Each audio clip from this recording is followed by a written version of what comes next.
Assalamualaikum warahmatullahi wabarakatuh. Kami dari kelompok 5 beranggotakan 8 anggota dengan nama Edo Bagus Julianto, Mita Lailia, Vira Destiana Lestari, Mufliah Husna Prawardani, Azhar Salman Wasantri, Putri Yasmin, Muhammad Fairuzinadi, dan Wildan Hafidilisan.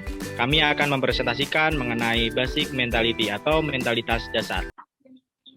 Mentalitas dasar atau basic mentality merupakan sikap mental yang mendasari cara berpikir dan cara bertindak dalam pelaksanaan pekerjaan pada setiap hari.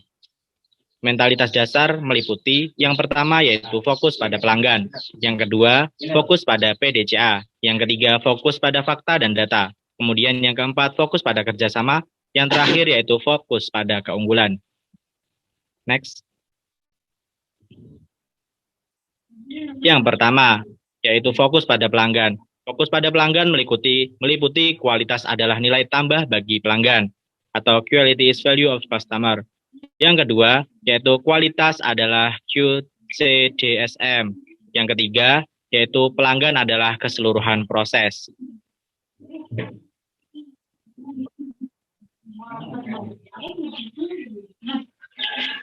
Yang A, kualitas adalah nilai tambah bagi pelanggan atau quality is value of cost for customer. Yang pertama yaitu ada marketing research dan juga educate the market atau bisa disebut dengan produk layanan atau jasa. Kemudian dari marketing research menghasilkan customer satisfaction.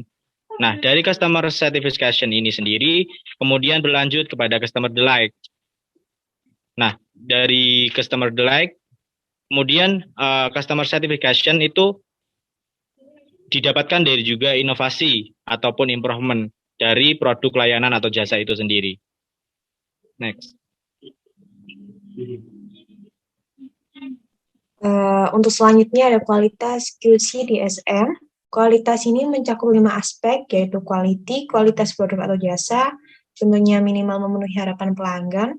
Yang kemudian ada cost, kualitas biaya kompetitif, high quality, low price. Ada delivery, kualitas penyampaian barang atau jasa, tentunya penyampaian tepat waktu dan layanan prima. Ada safety, kualitas yang memperhatikan keselamatan pengguna dan pembuatnya. Contohnya memperhatikan keselamatan kerja, karyawan limbah yang aman, dan produk yang aman. Selanjutnya ada moral, kualitas semangat kaizen dalam bekerja dan melayani sesuai dengan etika bisnis dan etika norma. Next. Selanjutnya ada pelanggan adalah keseluruhan proses. Pelaksanaan proses secara benar, efektif, dan efisien sejak awal sampai akhir mutlak dilakukan oleh setiap karyawan untuk membangun keunggulan bersaing.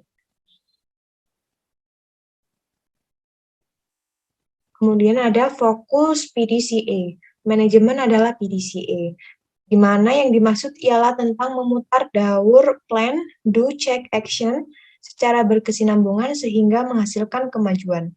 Proses pengendalian ini dimulai dari proses awal hingga akhir. Pengendalian ini sendiri merupakan tindakan penanggulangan dan pencegahan.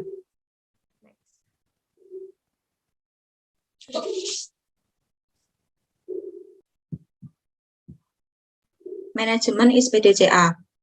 Pada manajemen ini, kegiatan pengendalian terdapat perbaikan atau peningkatan dan pemeliharaan. Pada perbaikan atau peningkatan, terdapat 4 langkah secara berulang. Yang pertama yaitu perencanaan, kedua pelaksanaan, ketiga pemeriksaan, dan yang keempat tindakan. Sedangkan pada pemeliharaan, terdapat 4 langkah yang secara berulang. Yang pertama standarisasi, pelaksanaan, pemeriksaan, dan tindakan. Pada manajemen PDCA ini dilakukan pemeliharaan dan perbaikan secara berulang yang kemudian akan diperoleh hasil akhir yang mengalami kemajuan. Pengendalian dimulai dari proses awal hingga akhir. Pengendalian ini perlu dilakukan terhadap produk input, proses pengerjaan atau implementasi hingga hasil akhir. Untuk itu perlu mengembangkan mentalitas berkualitas yang melekat pada pelaku proses dan menerapkan do it right the first time. Pada diagram berikut, supplier merupakan bagian dari input yang mengalami tahapan atau proses yang kemudian menghasilkan output bagi customer.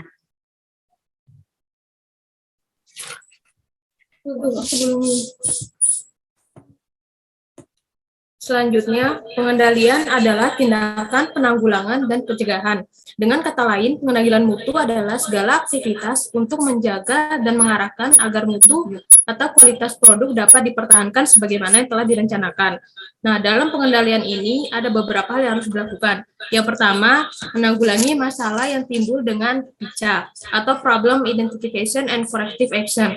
Nah, PICA ini merupakan proses identifikasi masalah yang menyebabkan rencana atau plan itu tidak dapat berjalan dengan baik atau menyimpang dan juga berpotensi mengakibatkan target serta tujuan itu tidak sesuai dengan apa yang diharapkan. Yang kedua adalah pada dasarnya mencegah lebih baik daripada menanggulangi. Maksudnya adalah mencegah terulangnya masalah yang sama dan antisipasi kemungkinan timbulnya masalah yang lain. Tanggulangi ini sampai akar masalahnya.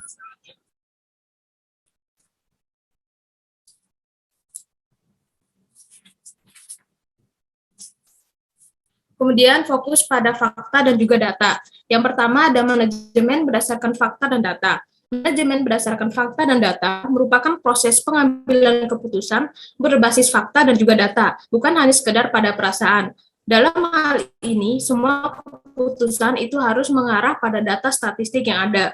Kemudian yang kedua, prinsip prioritas. Prinsip prioritas adalah prinsip yang mengutamakan yang utama, artinya mendahulukan yang penting dalam melakukan suatu tindakan. Nah, sebelum bertindak, pertimbangkan tingkat kepentingan dari apa yang kita lakukan. Kemudian yang ketiga ada rumusan sasaran adalah SMART.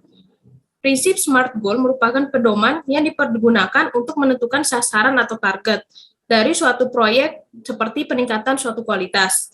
Nah, SMART ini adalah dari specific, measurable, achievable, relevant, dan juga time-based. Kemudian yang keempat ada prosedur dan standar tertulis. Nah, prosedur dan standar tertulis merupakan sistem yang disusun untuk memudahkan, merapikan, serta menertibkan suatu pekerjaan yang dilakukan.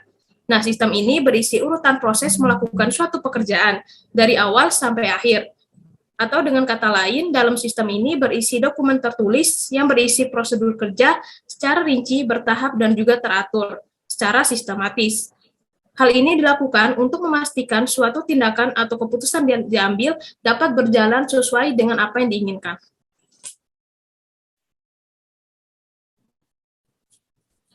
Yang A adalah manajemen berdasarkan fakta dan data. Dalam manajemen berdasarkan fakta dan data terdiri atas data, di mana data adalah potret dari fakta. Data dapat menghindari asumsi, salah paham, salah interpretasi yang bisa menyebabkan kekeliruan dalam analisis masalah. Untuk itu perlu adanya kejelasan metode dan juga alat ukur. Dalam manajemen berdasarkan fakta dan data, ada dua pertanyaan penting yang perlu dijawab. Data apa yang perlu dibutuhkan dan bagaimana menggunakan data tersebut. Selanjutnya, yang B ada prinsip prioritas atau priority principle. Itu dibagi menjadi dua. Yang pertama ada tepat guna atau prinsip efektivitas yang merupakan pola berpikir dan bertindak yang mengutamakan pelaksanaan pekerjaan yang berkaitan langsung dengan pencapaian sasaran yang telah ditetapkan, seperti biaya yang dianggarkan, waktu yang ditetapkan, dan jumlah personil yang ditentukan. Yang kedua ada tepat cara atau prinsip efisiensi, merupakan menggunakan sumber daya yang sedikit mungkin untuk mendapatkan hasil yang seoptimal mungkin tanpa mengurangi tujuannya, merupakan cara yang termudah dalam mengerjakannya, termurah dalam biayanya, tersingkat dalam waktunya, teringan dalam bebannya, dan terpendek dalam jaraknya. Efisiensi ini lebih menitik beratkan pada pencapaian hasil yang besar dengan pengorbanan yang sekecil mungkin, sedangkan efektivitas lebih terarah pada tujuan yang dicapai tanpa mementingkan pengorbanan yang dikeluarkan. Next. Rumusan sasaran adalah SMART. Itu ada 5. Yang pertama spesifik, itu tidak menimbulkan dualisme penafsiran. Jadi harus spesifik dan tidak rancu mengenai sasaran apa yang ingin dicapai seperti menggunakan unsur 5W plus 1H untuk pertanyaannya. Yang kedua ada measurable atau terukur, yaitu mudah dievaluasi keberhasilan atau target secara kuantitatif. Yang ketiga ada achievable, yaitu membangkitkan motivasi dan menantang, seperti bagaimana cara target ataupun sasaran bisa diwujudkan dengan mengandalkan kemampuan, sumber daya, dan juga peluang yang ada. Yang keempat ada realistik, yaitu dapat dilaksanakan berkaitan dengan menghubungkan target atau sasaran dengan kapabilitas orang. Yang kelima, ada timeline, itu kejelasan tenggang waktu dengan memperhatikan estimasi yang telah ditentukan. Next. Yang D ada prosedur dan standar tertulis atau standar operating procedure.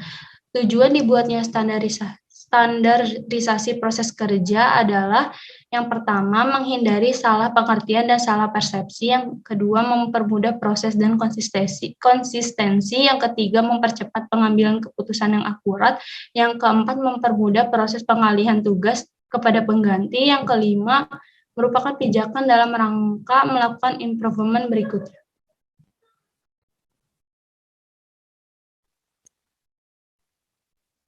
Selanjutnya, fokus pada kerjasama. Astra meyakini bahwa suatu tim yang berat atau super tim akan mampu menghasilkan kinerja yang lebih baik dibandingkan dengan sekelompok orang yang hebat yang bekerja secara individual. Fokus pada kerjasama itu ada beberapa, yaitu satu, kematangan individu, yang kedua, jangan menyalahkan orang lain, yang ketiga, hubungan atasan dan bawahan, dan yang keempat, keselarasan antar kelompok dalam organisasi. Yang pertama, kematangan individu. Suatu kelompok yang baik terdiri dari anggota memiliki tingkat kematangan yang tinggi, baik karakter maupun kompetensinya. Kematangan karakter ditandai dengan dimilikinya yang pertama integritas, yang kedua proaktivitas, dan yang ketiga mentalitas kelimpah ruahan.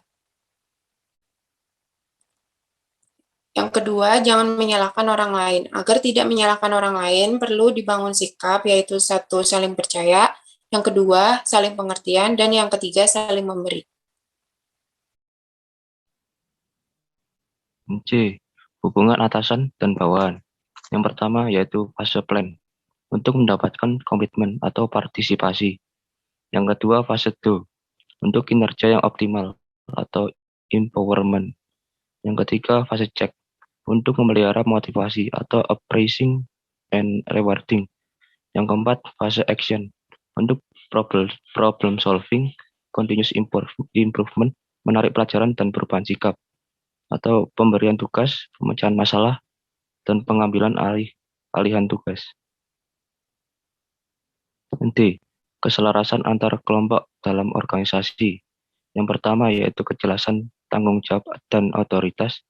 Yang kedua yaitu kejelasan lintas fungsi. Selanjutnya yaitu fokus pada keunggulan.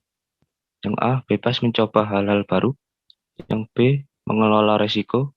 Yang C, belajar dari kesalahan.